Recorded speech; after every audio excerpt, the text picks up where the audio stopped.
Il y a des gens qui disent que Dieu n'existe pas. Mais aujourd'hui, le soleil s'est levé pour eux. Il y a des gens qui disent que Dieu n'existe pas. Mais quand il pleut, même leurs champs sont arrosés. Dieu aime même ceux qui ne l'aiment pas.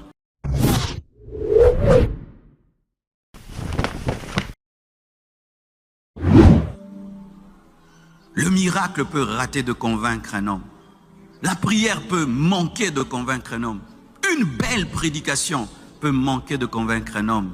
Mais là où toutes ces choses ratent, l'amour ne rate pas. Le monde saura que nous sommes chrétiens, pas par la grandeur de nos temples, ni par la beauté de nos prédications, mais par la beauté de notre amour. Revenons aux fondamentaux. Et lorsque nous lisons Matthieu 5, versets 46 à 48, nous voyons que Dieu n'aime pas comme nous. Nous aimons les gens qui nous aiment. Au pire, c'est-à-dire, si tu m'aimes, je t'aime.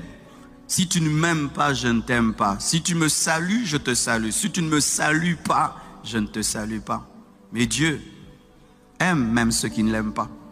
Il y a des gens qui disent que Dieu n'existe pas. Mais aujourd'hui, le soleil s'est levé pour eux. Il y a des gens qui disent que Dieu n'existe pas. Mais quand il pleut, même leurs champs sont arrosés. Dieu aime même ceux qui ne l'aiment pas. N'aimez pas seulement ceux qui vous aiment. Lorsque vous aimez seulement ceux qui vous aiment, vous n'êtes pas différent des païens. Un païen aime celui qu'il aime, il aide celui qui l'aide, mais le chrétien aime même celui qui ne l'aime pas, et il aide même celui qui ne l'aide pas, et il salue même celui qui a refusé de le saluer.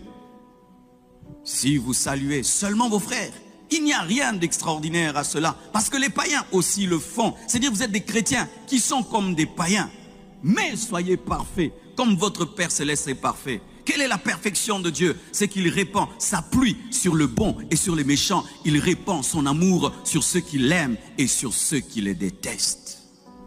Devenir chrétien, c'est devenir comme Dieu.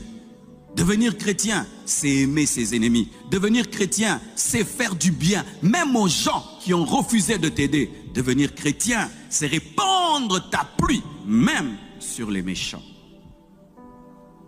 Et 1 Corinthiens 13, versets 4 à 7, nous définit l'amour. Aimer, c'est être patient avec les autres. Aimer, c'est être bon avec les autres. Aimer, c'est faire le bien sans rien attendre en retour. Aimer, c'est toucher l'autre. Aimer, c'est saluer. Aimer, c'est donner du temps. Aimer, c'est appeler. Aimer, c'est écrire un SMS. Aimer, c'est encourager.